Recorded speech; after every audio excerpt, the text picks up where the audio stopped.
Dating Pangulong Duterte, NAKAPIRMA bilang abogado ni VP Sara. Kumpirmadong isa sa mga abogado ni VP Sara Duterte ang kanyang ama na si dating Pangulong Rodrigo Duterte, matapos siyang pumirma bilang isa sa mga abogado sa petisyong inihain sa Korte Suprema upang harangin ang impeachment case laban sa kanya. Sa isang ulat, lumitaw ang isang dokumento na may lagda ng dating Pangulo, patunay na aktibo siyang nakikilahok sa depensa ni VP Sara.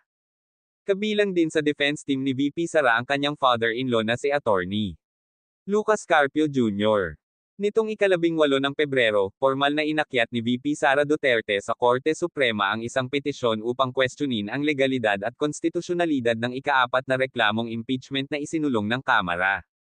Ayon sa kanyang kampo, layunin ng petisyon na hingi ng panghihimasok ng kataas-taasang hukuman upang tiyakin ang due process at itaas ang seryosong usaping legal sa impeachment complaint.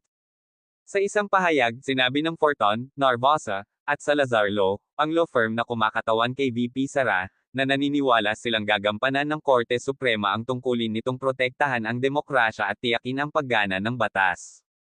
Kinumpirma rin ni Supreme Court spokesperson Attorney Camilting na isang petition for certiorari and prohibition ang inihain ni VP Duterte upang pigilan ang impeachment proceedings.